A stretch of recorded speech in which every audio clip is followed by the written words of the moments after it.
नमस्कार दोस्तों, मैं मनीष कुमार भोज आप सभी का अपने YouTube चैनल पढ़ा एजुकेशन में हार्दिक स्वागत करता हूं। दोस्तों, जैसे कि आप सभी को सर्वविदित है कि इस चैनल के माध्यम से उत्तराखंड प्रवक्ता संवर्ग भर्ती राजनीति विज्ञान से संबंधित यहाँ पर हमने श्रृंखलाएँ प्रारंभ करी हैं।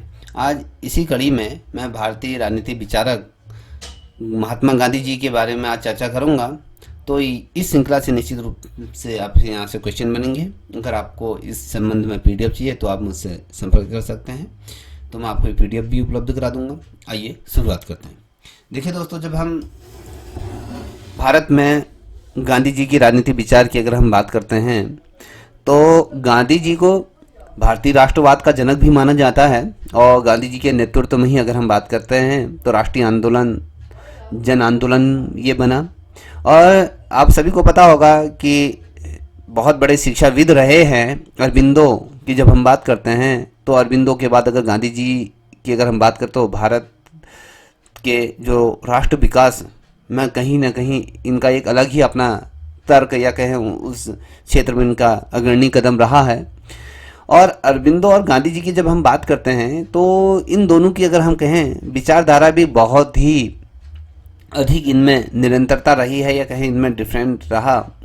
गांधी जी को अगर हम देखें पारंपरिक अर्थों में, अगर गांधी जी को देखें तो इनका जो राजनीति दार्शनिक इन्हें नहीं माना जाता है। देखिए, हमने पूर्व में भी आपको मैंने कहा कि जो महात्मा गांधी हैं उनको कहीं ना कहीं राजनीतिक जो दार्शनिक के रूप में नहीं माना जाता है, या कहें वो कोई राजनीतिक या कहें कार्यकर्ता और राजनीतिक दार्शनिक ये थे, मगर कोई सिद्धांतवादी नहीं था। ठीक है, इनकी जो लेखन चीज़ें रही उसमें बहुत ढेर सारी भ्रामक ये विसंगतियाँ की भरमार ये रही। और अगर हम बात करें कि मैंने कहा कि पारंपरिक अर्थों में अगर हम मैं देखूं तो राजनीतिक जो दार्शनिक इन्हें नहीं माना जाता है। एक बहुत बड़े इतिहासकार रहे हैं या कहें एक बड़े ही फेमस राइटर रहे हैं, प्रोफेसर हुमायूं कबीर है उनका नाम। वो कहते हैं कि गांधी जी दार्शनिक नहीं बल्कि क्या थे, रणनीतिकार के रूप में इनको माना जाता है। ये बेसिकली दार्शनिक के रूप में नहीं माना जाता है, ये राजनीतिकार या रणनीतिकार के रूप में इन्हें माने जाते हैं। अगर हम दार्शनिक की अगर बात करें, दार्शनिक से अधिक वो एक मनोवैज्ञानिक के रूप में माने जाते थे। ये दार्शनिक नहीं थे ये, जबकि मनोवैज्ञानिक के रूप में माने जाते हैं। वह जन मनोविज्ञान को समझते थे और इसीलिए गांधी जी सबसे सफल जन नेता के रूप में उभर के समक्ष आए। क्योंकि ये अगर हम देखें तो मनोवैज्ञानिक के रूप में इन्हें जब जाना जाता था तो ये कहीं ना कहीं जन मनोविज्ञान को समझने में कहीं ना कहीं सफल रहे, समाज के बीच लोगों के बीच अपने आप को स्थापित करने में कहीं ना कहीं सफल रहे। तो इसीलिए गांधी जी को सबसे सफल जन नेता के रूप में ये उभर के समक्ष आए। और गांधी जी एक परिवर्तनकारी रूप में ये कहें, ये परिवर्तन की दिशा में इन्होंने कदम उठाए। कहीं ना कहीं गांधी जी को परिवर्तनकारी के रूप में भी जाना जाता है। गांधी जी की अगर हम कहें आध्यात्मिकता की ओर कहीं ना कहीं इन्होंने बल दिया और ये आध्यात्मिकता को कहीं ना कहीं आगे बढ़ाना इनका एक कर्तव्य था। और साथ ही कहीं मैंने जिस तरीके से आपको कहा ना कि गांधी जी क्या थे, एक कुशल रणनीतिकार के रूप में माने जाते हैं। वे महात्मा बनाए गए, ये पहले वो महात्मा नहीं थे क्योंकि वे रणनीतिकार के रूप में थे। बाद में उनको महात्मा बनाया गया और गांधी को अगर कहें कहीं ना कहीं एक कर्मठ व्यक्ति के रूप में कहीं ना कहीं वर्णित किया गया है। और अगर आप कर सकते हैं, ये आप पे डिपेंड करता है दोस्तों। जब मैं कहूँ कि गांधी जी ने कभी भी सत्य को जानने का दावा नहीं किया, इन्होंने ये जिस तरीके से हम कहें अहिंसा हिंसा की जब हम बात करते हैं तो कभी भी इन्होंने सत्य को जानने की कोशिश नहीं की। तो इस चीज़ को हमेशा मनन करिएगा। और गांधी जी ने हमेशा लोगों को सत्य की खोज के लिए हमेशा बार बार प्रेरित करा। अपने जो जनसभाएं होती थी वहाँ पर भी इन्होंने सत्य की खोज के लिए प्रेरित ये किए, अपने आप को भी प्रेरित किया। और गांधी ने जो गांधीवाद के अस्तित्व को नकार दिया। इन्होंने ये कहा कि जिस तरीके से आप लोग कह रहे हो कि गांधीवाद जो ये अस्तित्व है इसको इन्होंने डिनाई कर दिया, इसको मानने से इनकार कर दिया। और अगर हम देखें उस समय, हालांकि देखें गांधी जी को अगर कहें नकारा नहीं जा सकता। अगर हम बेसिकली हम कह तो रहे ना कि गांधी के अस्तित्व को हमने नकार दिया, गांधीवाद को, तो अगर हम आज की परिदृश्य में अगर देखें गांधी जी को अगर देखें, नकारा नहीं जा सकता है। क्योंकि ऐसे कई लोग हैं जो गांधी जी को खुद गांधीवादी मानते हैं। तो आपने देखा होगा अगर आप देखोगे जो टाइम्स ऑफ की जो पत्रिका है, टाइम्स की जो पत्रिका रही है, जब उसने सर्वेक्षण किया था तो गांधी जी को ईसा मसीह के बाद दूसरे सबसे लोकप्रिय व्यक्ति के रूप में माना गया। और जिस तरीके से भारत में गांधी जी को सर्वश्रेष्ठ माना जाता है, और गांधी जी के जो तस्वीरें अगर कहें, जो इनकी वैल्यू इस तरीके से समझिए ना कि गांधी जी के नोटों में ही जो है धन में गांधी जी को ही क्या करा है, महत्वपूर्ण स्थान दिया गया, अन्य किसी राजनेता को नहीं मिला। इसीलिए कहीं ना कहीं ईसा मसीह के बाद जिस व्यक्ति को सर्वाधिक रूप में फ्रेम प्राप्त हुआ, या कहें जो विश्व विख्यात जो प्रसिद्धि इन्होंने पाई, वो गांधी जी थे। किसके बाद? ईसा मसीह पर। देखिए दोस्तों, आप लोगों को लग रहा होगा कि ये मैं क्या बता रहा हूँ, यही सारी चीज़ें आपके प्रतियोगिता परीक्षाओं में पूछे जाएंगे, तो इसलिए ये आपके लिए महत्वपूर्ण है। बहुत से लोग इसे देख रहे होंगे, फिर डिनाई कर रहे होंगे। जिस व्यक्ति को प्रवक्ता भर्ती जैसे मार्मिक परीक्षा में अगर निकलना है तो उसे तो ये पढ़ना ही होगा। इसको तो ध्यानपूर्वक से आपको समझना ही पड़ेगा। जो मैं बता रहा हूँ उसको नोट्स बनाते हुए चलेगा।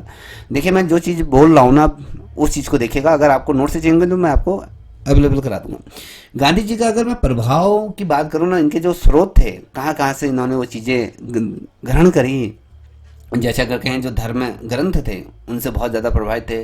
भगवत गीता को पढ़ा करते थे, रामायण को अगर कहें, जो बौद्ध और साथ ही मैं कहूँ जो जैन ग्रंथ थे उनको भी, ये अगर बेसिकली अगर देखें पूरे जितने भी ग्रंथ रहे हैं, धार्मिक ग्रंथ हैं, तो धार्मिक ग्रंथों से बहुत ज़्यादा प्रभावित रहे। जैसे हम कहें, इन्होंने कुरान भी, बाइबल भी, ये सारी चीज़ें पढ़ी। जिस तरीके से आज की राजनीति परिदृश्य को देखें तो एक धर्म को विशेष रूप से आगे बढ़ाने की हमारी वकालत रहती है। अगर हम कहें तो हमारा एक नारा आज के डेट में बहुत ज़्यादा सुप्रसिद्ध हो रहा है कि हिंदू राष्ट्र की जब हम बात करते हैं तो हिंदू राष्ट्र क्या वास्तव में बन सकता है, इस चीज़ को थोड़ा सा मनन करिएगा। क्योंकि जो भारत है वो विभिन्न धर्मों का देश है, विभिन्न संस्कृतियों के मेल जोल से भारत एक अनोखा देश, ये विविधताओं से संपन्न हमारा एक भारत जो प्यारा देश है। अगर एक ही धर्म का बोलबाला रहे तो इसकी जो सौंदर्यता है, इसकी जो नौसंगी सौंदर्य है, इसकी जो संस्कृति है, इसकी जो विरासत है, कहीं ना कहीं वो धूमिल हो जाएगी। हम अगर कहते हैं कि हिंदू धर्म है, सिख धर्म है, बौद्ध धर्म है, ईसाई धर्म है, इस्लाम धर्म है, ठीक है, तो ये सारे जो धर्म हैं, तो ये सारे धर्म विश्व में कहीं ना कहीं भारत को एक अलग स्थान देते हैं और अपनी एक अलग विशिष्टता के रूप में ये जाना जाता है। तो महात्मा गांधी ने भी, अगर मैं बात करूं, धार्मिक ग्रंथ हैं, जैसे मैंने कहा आपकी भागवत हो गया, रामायण हो गया, बौद्ध धर्म जैसे अगर मैं कहूँ जैन धर्म, बाइबल जैसे हो गए, कुरान जैसे धर्मों का अध्ययन किया।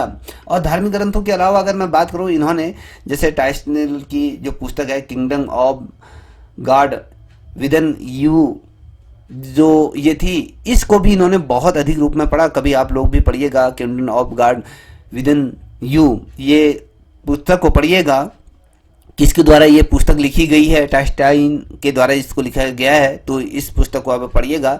और साथ ही ये जॉन रस्किन से भी बहुत ज़्यादा प्रभावित थे। इनकी जो किताब थी अनटू द लास्ट, जो ये पुस्तक थी, इस पुस्तक का भी इन्होंने अध्ययन करा। और जैसे मैं कहूँ पाश्चात्य जो विचारक रहे हैं, जो दार्शनिक रहे हैं, जैसे कि सुकरात की बात करते हैं, प्लेटो की बात करते हैं, रूसो की बात करते हैं, ठीक है, ये जो दार्शनिक रहे हैं, कहीं ना कहीं इन दार्शनिकों से भी महात्मा गांधी जी बहुत ज़्यादा क्या रहे, उनसे प्रभावित रहे। और कहीं ना कहीं इन्होंने जब गांधी जी ने जब अपनी आत्मकथा माई एक्सप्रेशन विद टू में गांधी जी लिखते हैं कि नाटक जो राजा हरिश्चंद्र का जो बचपन से ही उनके व्यक्तित्व पर गहरा असर इनके डाला। अगर महात्मा गांधी जी की जो आत्मकथा पढ़ोगे तो इस आत्मकथा में महात्मा गांधी जी का एक उन्होंने लिखा है, ये एक नाटक आप लोगों ने देखा होगा, राजा हरिश्चंद्र का बचपन जो था, कहीं ना कहीं उस व्यक्तित्व से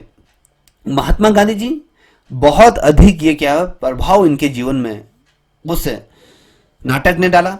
इस चीज़ को याद रखिएगा। जो चीज़ मैं बता रहा हूँ वो अन्यतर कहीं आपको देखने को नहीं मिलेगा, इस चीज़ को ध्यान रखिएगा।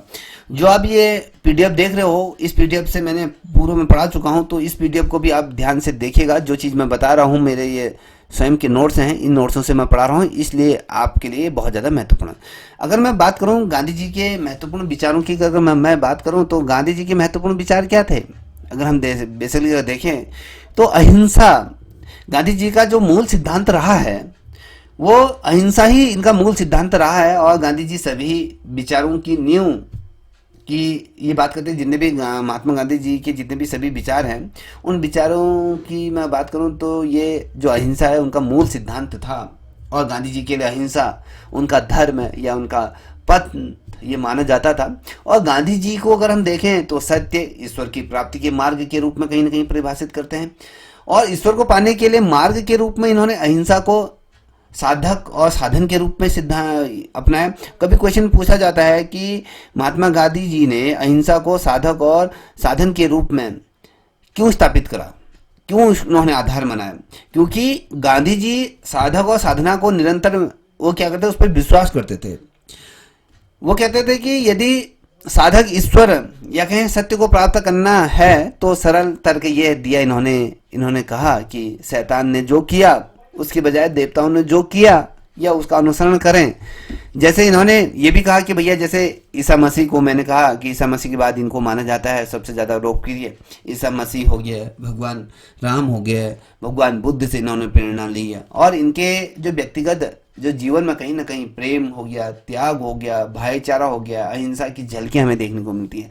और गांधी जी हमेशा इस निष्कर्ष पर पहुँचे हैं कि यदि जीवन का उद्देश्य सत्य की प्राप्ति है तो जो अगर हम बात करें, अगर गांधी जी ये कहते हैं कि अगर भैया आपका जीवन का उद्देश्य यदि सत्य को प्राप्त करना है तो उसका सबसे सरल जो मार्ग है वो अहिंसा का ही मार्ग है।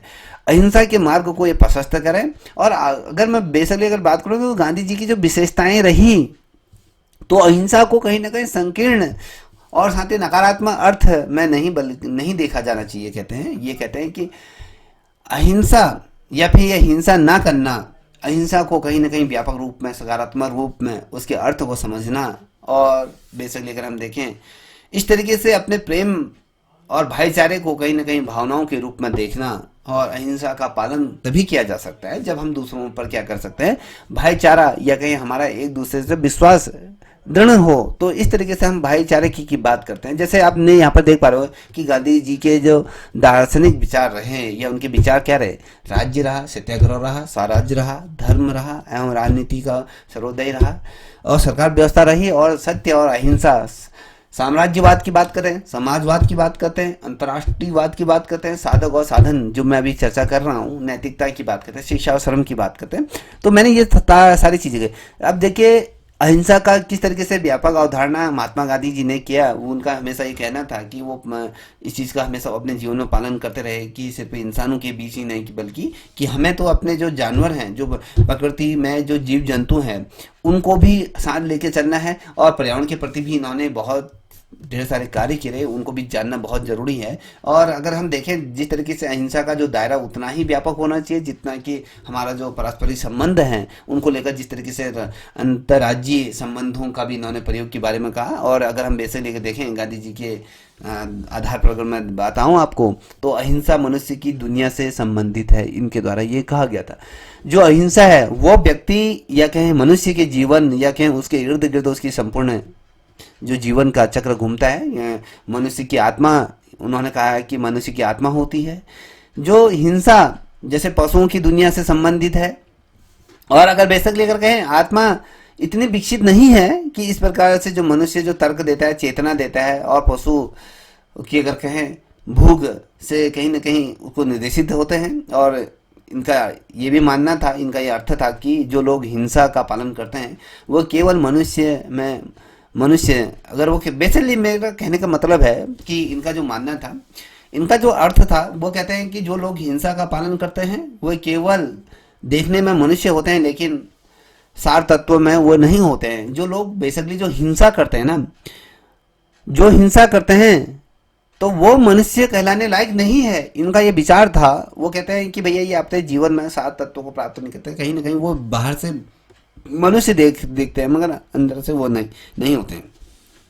देखिए आप इनका जो दूसरा जो पॉइंट है, हमने कहा कि सत्याग्रह की बारे में बात कर रहा हूँ। यहाँ पर आप सत्याग्रह को देख पा रहे होंगे, इस चीज़ को भी थोड़ा सा मनन करिएगा। देखिए सत्याग्रह का अर्थ क्या होता है, कोई बच्चा अगर जानता है तो मुझे बता सकता है कि सत्याग्रह का बेसिकली अर्थ क्या होता है। सत्य धन आग्रह जो कहा जाता है कि सत्य पर जोर इनके द्वारा कहा गया था। और सत्याग्रह गांधी जी द्वारा जो अपने संघर्ष को अपनाया गया है, उन्होंने एक साधन के रूप में कहें, ये रणनीति के रूप में इन्होंने इस चीज़ को अपनाया कि सत्य धन आग्रह कहा होता है कि सत्य पर जोर, सत्य को आगे बढ़ाना, सत्य पर ही अपने अड़िग रहना। और गांधी जी के मूल सिद्धांतों पर यह आधारित है। जैसे मूल सिद्धांत गांधी जी के कौन से थे? मैंने आपको 3 सिद्धांत बताए, अहिंसा, साध्य या पेय या साधन। ये अलग अलग तरीके से इन्होंने रहा। गांधी जी ने हमेशा, अगर मैं बात करूं आपसे, गांधी जी ने सत्याग्रह को अच्छाई और बुराई के बीच के संघर्ष के रूप में परिभाषित किया। जो सत्याग्रह जिस तरीके से आंदोलन के जननायक के रूप में हम जो मानते हैं, तो इनके द्वारा सत्याग्रह को जो एक अच्छाई और बुराई दोनों के बीच में इन्होंने कहा कि संघर्ष के रूप में इनको परिभाषित किया। अगर मैं बेसिकली आपके सामने रखूं कि जिस तरीके से भारतीय स्वतंत्रता संग्राम को कोई साधारण संघर्ष नहीं कहा जा सकता है, कि आपको ये पता है कि इतने सालों, 200 सालों की अगर बात करो, इतने लंबे सालों तक भारत में जिस तरीके से लंबे टाइम तक जैसे ब्रिटिश हुकूमत ने अपना यहाँ पर जो शासन व्यवस्था को स्थापित करा, और ये जिस तरीके से महात्मा गांधी जी ने भारतीय स्वतंत्रता संग्राम की जिस तरीके से नींव रखी, ये कहते हैं कि ये कोई साधारण संघर्ष नहीं था। ये अच्छाई और बुराई के बीच की लड़ाई थी। अच्छाई कौन थी? अगर हम अपने आप को अच्छाई के पक्ष में रखते हैं और ब्रिटिशरों को अगर बुराई के पक्ष में देखते हैं, तो इस बीच की लड़ाई थी। कहीं ना कहीं जो ब्रिटिश थे वो ब्रिटिश राज्य की बुराई का प्रतिनिधित्व करते थे। इन्होंने हमेशा इस चीज पे बल दिया कि भैया जो ब्रिटिशर हैं वो बुराई का प्रतिनिधित्व करते हैं, जबकि जो भारतीय हैं वो भारतीय क्या, अच्छाई का प्रतिनिधित्व वो किया करते हैं। और जिस तरीके से हम क्या है, द्वंद्वात्मक रूप में 2 तरीके से हम अगर कहें तर्कों को लागू करते हैं, इन्होंने 2 तरीके से तर्कों को लागू किया। सत्याग्रही को जीत निश्चित होती है। इन्होंने कहा कि जो सत्याग्रही होता है, जो सत्य के मार्ग पर चलता है, निश्चित रूपों से क्या मिलती है, जीत मिलती है। और गांधी जी का ये मानना भी था कि राष्ट्रीय आंदोलन का उद्देश्य राम राज्य स्थापित करना था। अब राम राज्य की बात क्यों की जाती है? क्योंकि जिस तरीके से राम के राज्य का जो आदर्श है, एक मॉडल माना जाता है, तो उस तरीके से इसको स्थापित करने का इनका सपना था। और राम राज्य का अगर कहें जो राज्य प्राप्त करना मेन उद्देश्य था। और राम राज्य में राम को एक अच्छाई के रूप में देखा जाएगा, और रावण को अगर देखें तो वो एक बुराई के रूप में देखा जाता है। और जब राम राज्य प्राप्त करना है, तो ये तरीका जो रावण के नहीं हो सकते हैं। अब जो अगर बात करें, जब राम राज्य की बात करते हैं, क्या रावण के राज्य में राम राज्य की कल्पना कर सकते हैं? तो नहीं कर सकते हैं, क्योंकि वो बुराई का प्रतीक के रूप में माना जाता है। वैसे ही तो अगर रावण को देखा जाए तो उसके बराबर पखंड विद्वान कोई और नहीं था। अगर हम रामायण को अपने नजरिए से देखें, तो रामायण में अगर जितना पक्ष राम का देखोगे, उतना ही पक्ष आपके रावण को भी देखने को मिलेगा। क्यों? रावण ने अपनी बहन की मर्यादा के लिए ये पूरा युद्ध लड़ दिया। वो भी कहीं ना कहीं एक प्रतिव्रता या कहें एक अपने तरीके से उसने इस युद्ध को देखा, क्योंकि इतना प्रखंड विद्वान था। अगर हम रावण के बारे में अगर बात करें, तो हम उसके समक्ष भी नहीं है कि हम बेसिकली हमने जो सीरियल देखे हैं, अगर तो भारत में देखोगे तो 200 तरीके के रामायण हैं। 200 तरीके के जो रामायण हैं, तो हर तरीके से रावण की परिभाषा भी अलग होगी। जो हमें चलचित्रों के माध्यम से दर्शाया गया, उसके आधार पर अगर हम देखें तो रावण में 1000 बुराई हैं। अगर जो अलग अलग रामायण जो लिखी गई हैं, अगर उनको पढ़ोगे तो रावण जैसा कोई प्रतापी पुरुष या ज्ञानी इस धरातल में आज तक ना पैदा हुआ है ना होगा, इस तरीके से भी माना जाता है। और सत्याग्रह साध्य और साधन की निरंतरता का कहीं ना कहीं प्रतिनिधित्व करता है। अगर बेसिकली देखें कि गांधी जी ने जिस तरीके से सत्याग्रह और निष्कर्ष विरोधी के बीच जो अंतर बताया, कि भैया वो कहते हैं कि सत्याग्रह किस तरीके से होता है, जो विरोधी होते हैं इनके बीच किस तरीके से अंतर होता है। जब इन्होंने इस चीज़ को भी रखा, तो कहीं ना कहीं जो इनकी ज़्यादा जो थ्योरी दी गई थी, वो कहते हैं कि भारत के संदर्भ में अगर हम बेसिकली अगर देखें, जो अरबिंदो रहे हैं, जो शिक्षाविद रहे हैं, उनकी जो वकालत की गई थी, जो उनके द्वारा जो दिए गए तर्क थे, कि वो कहते हैं कि गांधी जी जो मौजूदा शब्दों को नए अर्थ देने की आदि थे। गांधी जी को अगर हम देखें, तो गांधी जी को अगर बेसिकली देखें तो हम अलग अलग नज़रिया है। हर कोई अगर बीजेपी की विचारधारा अगर देखें, तो गांधी जी को मानते नहीं है, वो गॉडसे को मानते हैं। अगर कहीं ना कहीं गांधी जी में ये भी नहीं कह सकते कि गांधी जी पूर्ण रूप से एकदम सही होंगे, गांधी जी में भी कहीं ना कहीं बुराई होंगे। जब अगर व्यक्तित्व है, इंसान है, जो इंसान में ऐसा कोई भी इंसान नहीं है जिसमें बुराई ना हो, गांधी जी में भी बुराई होंगी। तो बीजेपी गोडसे को मानती है अपना गॉड ऑफ फादर, ठीक है, जैसे सावरकर की बात करते हैं, ठीक है, और गोडसे को ये आदर्श मानते हैं, और गांधी जी को वो नहीं मानते हैं, वो कहीं ना कहीं देशद्रोही के रूप में गांधी जी को देखते हैं। तो गांधी जी का अगर हम देखें तो ये कहते हैं कि गांधी जी को मौजूदा जो शब्द है उनको अर्थ देने की कहीं ना कहीं आदी थे। कि ये शब्द किसके थे? कभी क्वेश्चन पूछा जाता है कि गांधी जी को नए अर्थों को नया स्वरूप देने की ये आदि थे, किसके द्वारा कहे गए? तो अरबिंदो जो थे शिक्षकविद, इनके द्वारा ये कहे गए थे।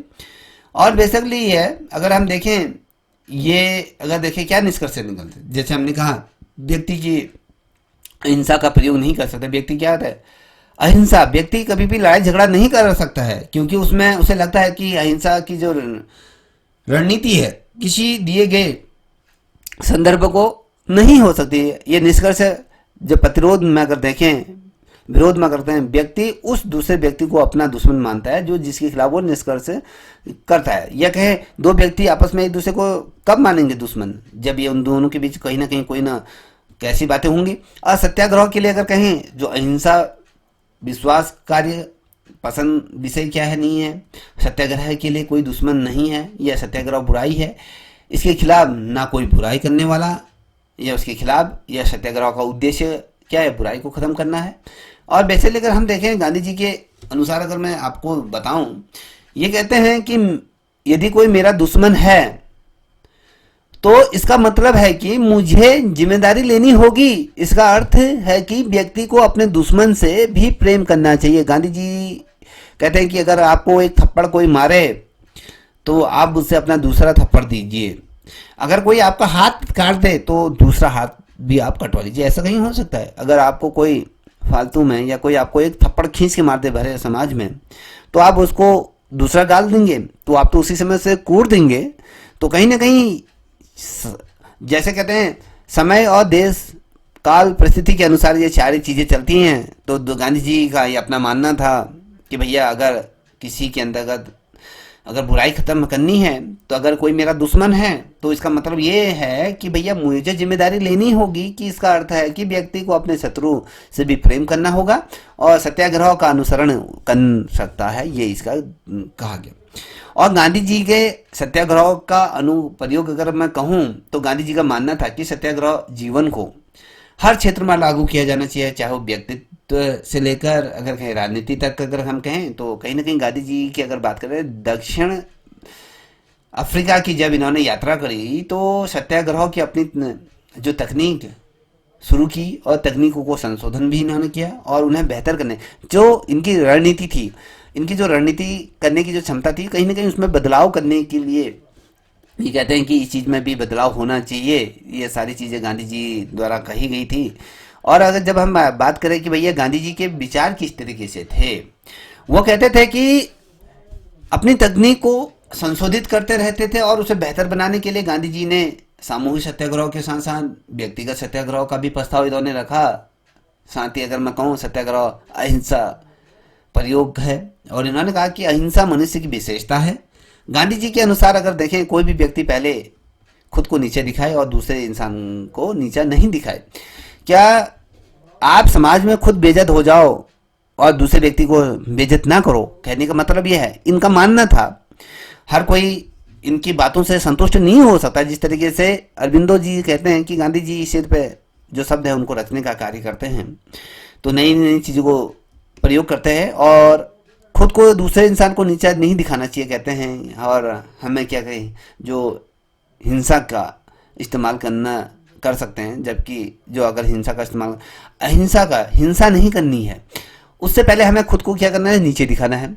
ये चीज़ें कही गई हैं। अगर मैं बेसिकली अगर कहें गांधी जी की जो आधुनिक सभ्यता रही है या आधुनिक सभ्यता की किस तरीके से आलोचना रही है, तो उसको भी थोड़ा सा ध्यान में रखिएगा।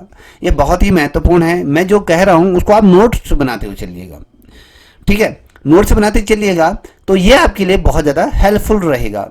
और गांधी जी की जब मैं बात करूं, गांधी जी की आलोचना अगर मैं बात करूं कि गांधी जी की जो आधुनिक सभ्यता की आलोचना करने वाले पहले जो व्यक्ति, जो अकेले व्यक्ति ही नहीं रहे, पश्चिमी दार्शनिकों की बात करूं या पश्चिमी दर्शन की बात करें तो उसमें रूसों से ही शुरुआत हुई।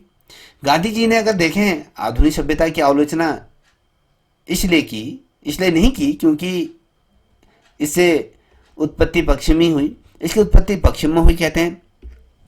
देखिए अगर भारत में या हुई रहती है तो तब इसकी आलोचना की जाती है, क्योंकि पाश्चात्य संस्कृति में कहें, विदेशी धरा से या पश्चिमी सभ्यता से जो ये आधुनिक सभ्यता की आलोचना इनके द्वारा इसलिए नहीं की गई, इनका मानना था कि इसकी जो उत्पत्ति हुई है ये पश्चिम में हुई है। और ये कहते हैं कि इसकी प्रकृति के कारण आधुनिक सभ्यता को दो परिभाषाओं में विभाजित किया गया। दो परिभाषा इन्होंने उसको माना कि उपयोगितार्थ, अगर कहें उपयोगितावादी, मनुष्य ने मनुष्य को जानवर के स्तर पर ला दिया है। जो ये कहते हैं कि उपयोगितावाद क्या है, उपयोगितावाद गांधी जी का मानना था कि मनुष्य को जानवरों के स्तर पर ला दिया, सिर्फ भूख की संतुष्टि से मतलब होता है इंसान को। और दूसरा भौतिकवाद, जो कहते हैं कि भौतिकवाद सुखों पर अत्यधिक जोर दिया गया है और आध्यात्मिक संतुष्टि को त्याग की ओर ले गया। जो पाश्चात्य संस्कृति दो चीजों पर आधारित रही कहते हैं। ये कहते हैं कि प्रयोगवाद है, ये प्रयोगवाद है किस तरीके से, उपयोगितावाद की अगर बात करें तो उपयोगिता हम किस चीज करें कि मनुष्य क्या कर सकता है, मनुष्य को क्या करे। उपयोगितावाद को जब लाया गया तो वो कहते हैं कि इससे मनुष्य को जानवर के स्तर तक लाया गया। मनुष्य सिर्फ अपनी भूख को संतुष्टि से, उसका मतलब है उसको भूख उसकी संतुष्ट हो जानी चाहिए। और दूसरा जो भौतिकवाद आता है, उस भौतिकवाद में महात्मा जी कहते हैं कि भैया भौतिक सुखों पर अधिक जोर दिया गया है और आध्यात्मिक बल की अगर कहें आध्यात्मिक संतुष्टि पर ये जोर दिया गया है। तो इन चीज़ों पर सारे रूप में ये दिया गया। अगर बेसिकली इस चीज़ को भी अगर ध्यान दें कि अगर हम देखें आधुनिक सभ्यता की किस तरीके से अभिव्यक्ति की अवधारणा किस तरीके से थी, अभिव्यक्ति क्या है, अगर हम देखें महात्मा गांधी जो थे ना वो ब्रिटिशर उपनिवेशवाद और साथ ही जो फारसीवाद था ना, और फारसीवाद का जो साम्राज्यवाद में कोई अंतर नहीं किया करते थे। ये चाहे वो उपनिवेशवाद रहे ब्रिटिशरों का या फारसीवाद साम्राज्यवाद रहे, तो इनमें कोई अंतर नहीं मानते हैं। तो क्यों उनका ये भी मानना था कि यार जो इस तरीके से जो चीज़ें थी, साम्यवाद की बात करें, साम्राज्यवाद की बात करें या फारसीवाद, ये क्या है आधुनिक सभ्यता को कहीं ना कहीं अभिव्यक्त किया गया। गांधी जी का मानना भी ये था कि गांधी जी आधुनिक सभ्यता को शैतानी कहते थे।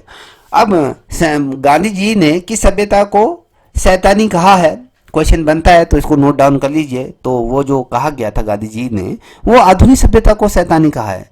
इसमें मनुष्य को मनुष्य से पशु तक गिरा दिया है। कहते हैं कि मनुष्य जो है पहले मनुष्य था, अब वो पशु से भी निचड़ हो गया, उसे नीचे रख दिया गया। मनुष्य जो भगवान बनने की क्षमता रखता है, अब वो इंसान बन गया। कभी क्वेश्चन पूछा जाएगा कि ये जो शब्द है ये किसके द्वारा कहा गया है, मनुष्य जो भगवान बनने की जो क्षमता रखता था और वो शैतान बन गया, ये किसके शब्द है? ये महात्मा गांधी जी के शब्द हैं। और जब हम आधुनिक सभ्यता की अगर बात करें, आधुनिक सभ्यता की जब हम कहें, आधुनिक सभ्यता ने ना केवल अगर कहें समाज मानव को नुकसान पहुंचाया, कहते हैं ये कहते हैं कि इससे आधुनिक सभ्यता से कहीं ना कहीं पर्यावरण को भी बहुत ज़्यादा नुकसान पहुंचाया गया है। और गांधी जी इस चीज़ पर अगर देखें पिछले कई 100 सालों की अगर बात करें तो पश्चिमी दुनिया की जब बात करते हैं तो कहते हैं कि भाई ये पश्चिमी दुनिया ने किस विकास का जो रास्ता अपनाया है, अगर बाकी दुनिया भी उसी रास्ते पे चलने लगी तो कम से कम 9 और धरतियों की आवश्यकता होगी। क्वेश्चन पूछा जाएगा ये किस विचारक ने कहा था कि 100 वर्षों में अगर कहें पश्चिमी दुनिया ने विकास का जो रास्ता अपनाया है, बाकी दुनिया भी अगर उसी राह पर चलने लगी तो कम से कम हमें 9 और धरतियों की आवश्यकता होगी, जिस तरीके से मानव कर रहा है। तो ये तो गांधी जी की विचारधारा थी, सामाजिक अवधारणा वो किस तरीके से रखते थे, ये गांधी जी का अपना मत था। गांधी जी उस चीज़ को किस तरीके से रखते थे, ये सारी चीज़ें मैंने आपके समक्ष रखी। और गांधी जी का किस तरीके से प्रभाव रहा, उस प्रभाव को भी थोड़ा समझिएगा। तो मैं जो चीज़ बता रहा हूँ नोट डाउन करिएगा दोस्तों। अगर आपको इस 12वीं परीक्षा को निकालना है तो कहीं ना कहीं आपको तो इस पे एकजुट होना ही पड़ेगा। गांधी जी का प्रभाव या स्रोत की अगर बात करूं, किस तरीके से उनका प्रभाव रहा, उनका स्रोत क्या रहा, उनकी जो चीज़ें जो वर्णित करते हैं। अगर आधुनिक सभ्यता की अगर बात करें तो आधुनिक सभ्यता की आलोचना हमेशा गांधी जी ने करी और कहीं ना कहीं गांधी जी एडवर्ड कारपेंटर के काम से भी प्रभावित रहते थे। ये कहते हैं कि गांधी जी आधुनिक सभ्यता को जिस तरीके से आलोचना करते थे, कारपेंटर के कामों से बहुत ज़्यादा प्रभावित हुए। एडवर्ड कारपेंटर ने किस तरीके से आधुनिक दवाओं को मानव स्वास्थ्य पर पड़ने वाले नकारात्मक प्रभाव को दर्शाया और गांधी जी को जीवन के अलग अलग डिफरेंट जो क्षेत्र हैं उनमें किस तरीके से नकारात्मक प्रभाव के बारे में सोचने का मौका मिला। और अगर बेसिक लेकर देखें जिस तरीके से गांधी जी के लिए सच्चाई सभ्यता क्या है, क्वेश्चन बनता है कि गांधी जी के लिए सच्चाई सभ्यता क्या है, तो सच्चाई सभ्यता वह सभ्यता है जो मनुष्य को पशु के दर्जे तक गिरा सकती है बल्कि मनुष्य को बेहतर इंसान बनाती है। अब ये गांधी जी की अपनी थ्योरी है, तो कौन इसको माने ये आप पे डिपेंड है कि गांधी जी का जो बेसिकली जो मानना था कि वो कहते थे कि मनुष्य को पशु के दर्जे तक गिरा सकती है क्या ये जो आधुनिक सभ्यता है। वो कहते हैं कि मनुष्य को एक बेहतर इंसान बनाती है जो सच्ची सभ्यता। अब गांधी जी की अपनी सभ्यता जो आधुनिक सभ्यता है, सब वो आधुनिक सभ्यता वो क्या मानते हैं कि भैया जो पशु के समान मनुष्य को गिरा सकती है, जैसे मैंने आपको अभी बताया। और गांधी जी की जो सच्ची सभ्यता है, सभ्यता क्या है जो मनुष्य को पशु तक गिरने नहीं देती है बल्कि उसे क्या करती है, मनुष्य या कहीं बेहतर इंसान बनाती है। और जो सच्ची सभ्यता का मतलब जो होता है इच्छाओं की संतुष्टि नहीं बल्कि इच्छाओं को कम करना होता है। और सच्ची सभ्यता की अगर मैं बात करूं, पर्यावरण को नुकसान नहीं पहुंचाती है, समाज को नुकसान नहीं पहुंचाती है। भारत के अलग अलग संदर्भ में गांधी जी ने यह भी कहा है कि अत्यधिक जो मशीनीकरण या फिर मशीनों का द्वारा जो उत्पादन के पक्षधर नहीं रहे। इनका मानना था कि जिस तरीके से हम आधुनिकीकरण कर रहे हैं, जो मशीनें इत्यादि जो चीज़ें आ रही हैं, कहीं ना कहीं मनुष्य के लिए घातक साबित रहे होंगे और बड़े पैमाने में उत्पादन के बजाय अगर गांधी जी द्वारा जनता द्वारा उत्पादन के पक्षधर रहे हैं। देखिए कहीं ना कहीं इस चीज़ से थोड़ा सा मैं भी सहमत हूँ। अगर मैं कहें आधुनिक मशीनें आ गई हैं, जो स्वरोजगार कहीं ना कहीं कम हो गया है, बेरोजगारी का दर बढ़ गया है। अगर इसे हैंडमेड किया जाता, सड़कें मनुष्य द्वारा निर्मित की जाती या खेती अगर मनुष्य द्वारा की जाती तो क्या होता, सभी को रोजगार मिलता है।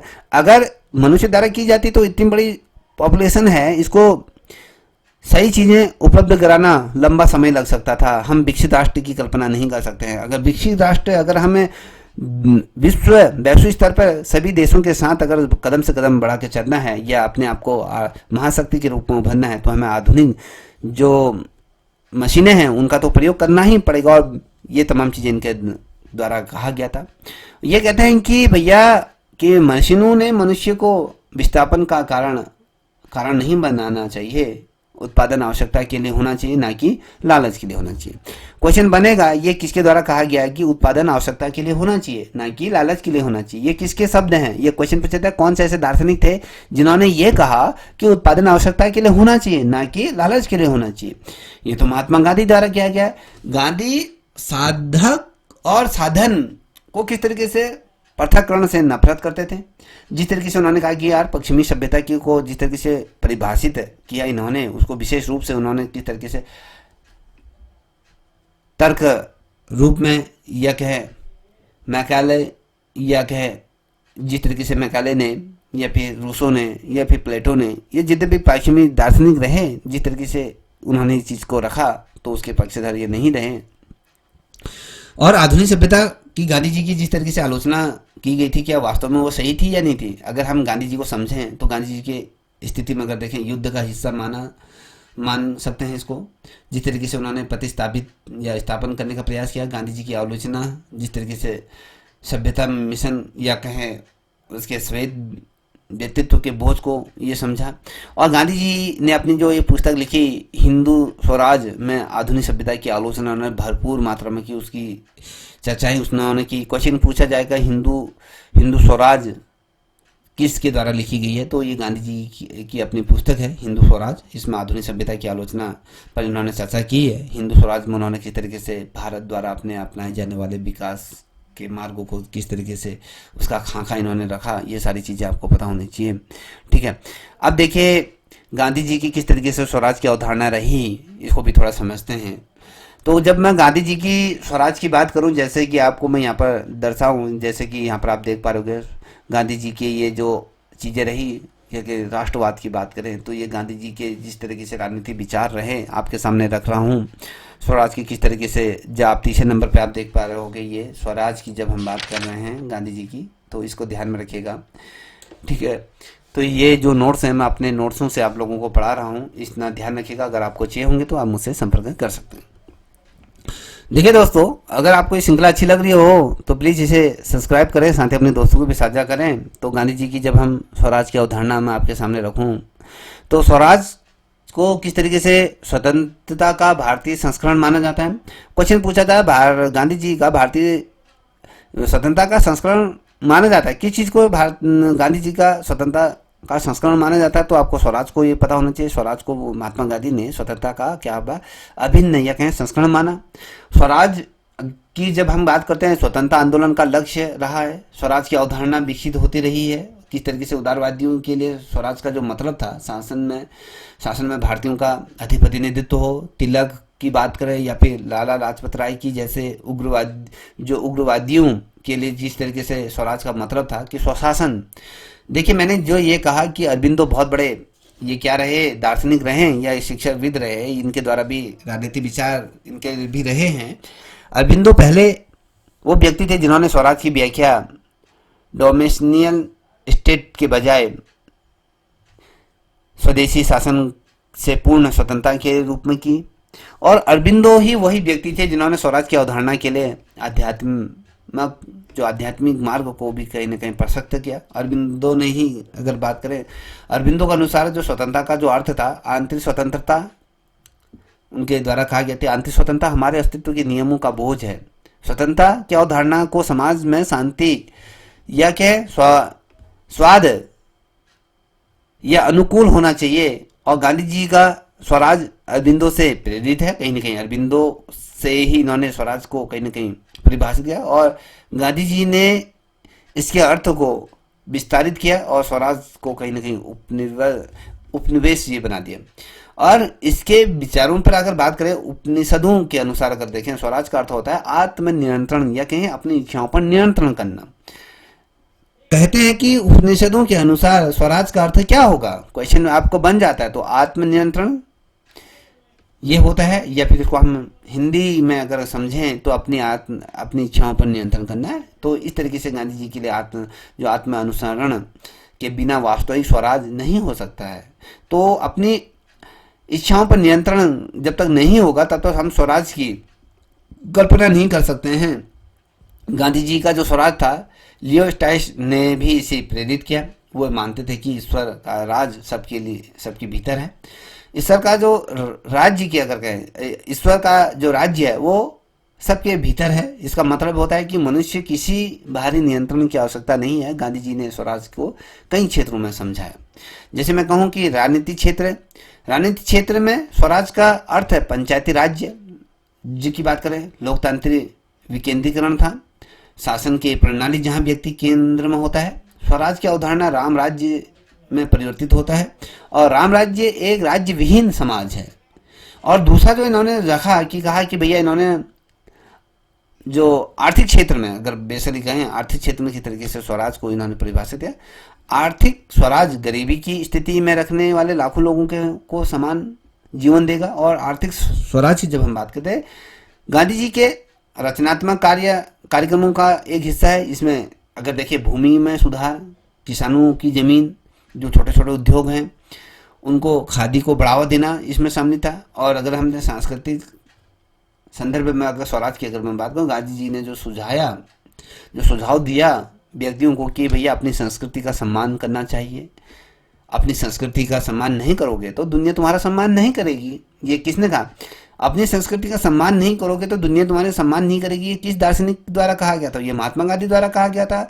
संस्कृति व्यक्ति की पहचान का हिस्सा होता है। गांधी जी की जो विचारधारा रूढ़िवादी नहीं थे, गांधी जी का मानना भी था कि यार व्यक्ति को सभी संस्कृतियों की अच्छाइयों को स्वीकार करना चाहिए, और उनका मानना भी था कि हमें अपनी खिड़कियां खुली रखनी चाहिए और मेरा घर चारों तरफ से दीवारों से घिरा हो और मेरी खिड़कियां बंद हो। मैं चाहता हूँ, कहते हैं कि मैं चाहता हूँ कि देश की संस्कृति मेरे घर के आसपास यथासंभव स्वतंत्र रूप से बहे, लेकिन मैं किसी भी तरह से अपने पैर से नहीं उठना चाहता। कहते हैं कि किसी भी तरह से मैं अपने पैरों से नहीं उठना चाहता। इस तरीके से गांधी जी का स्वराज का उद्देश्य भारत की जो समस्याएं हैं उनमें कहीं ना कहीं क्या करना था, उन्होंने उस चीज़ को भरपूर तरीके से रखना था। जैसे मैंने आपको कहा कि गांधी जी के जो 11 बेसे लेकर के 10 क्या है आपके ये राजनीति विचार थे या कहें दार्शनिक विचार रहे, तो ये महात्मा गांधी जी के थे। तो इससे आगे मैं आपको अगली वीडियो में लेके आऊँगा जहाँ पर हम गांधी जी का सर्वोदय देखेंगे, सरकार व्यवस्था को हम यहाँ पर देखेंगे, और साथ ही अगर हम बात करें अंतर्राष्ट्रीयवाद क्या है, जैसे मैंने साध्य और साधन की बात करी, अभी आपको मैंने इसमें समझा दिया। हम नैतिकता की बात करेंगे, शिक्षा पर बल देंगे। ये सारी चीज़ें गांधी जी की अभी मैंने जो आपके सामने रखे, अभी मैंने आपके सामने सिर्फ बात करूं तो सिर्फ आपके सामने अभी मैंने 4 विचार गांधी जी के रखे। वैसे गांधी जी के 11 विचार हैं। देखिए यहाँ पर आप पहला है एक राज्य सत्याग्रह, दूसरा, तीसरा स्वराज है, चौथा आपका धर्म एवं राजनीति उदय है। और अगर हम 5 की बात करें सरकार व्यवस्था है, 6 की बात करें सत्य और अहिंसा, साम्राज्यवाद की कहें, फिर 8वां आपके राष्ट्रवाद और अंतर्राष्ट्रवाद है, और 7वां अगर कहें 8 9 की बात करें साध्य और साधन है, 10वां नैतिकता है, और ये 11वां क्या है, ये शिक्षा और श्रम को ये कहा गया। तो इन चीज़ों को मैं आपके सामने रखूंगा। अगर आपको वीडियो अच्छी लग रही हो तो प्लीज़ आपसे रिक्वेस्ट करूंगा इस चैनल को भी आप सब्सक्राइब करें, साथ ही अपने दोस्तों को साझा करें। तब तक के लिए इतना ही। जय हिंद, जय भारत, जय उत्तराखंड।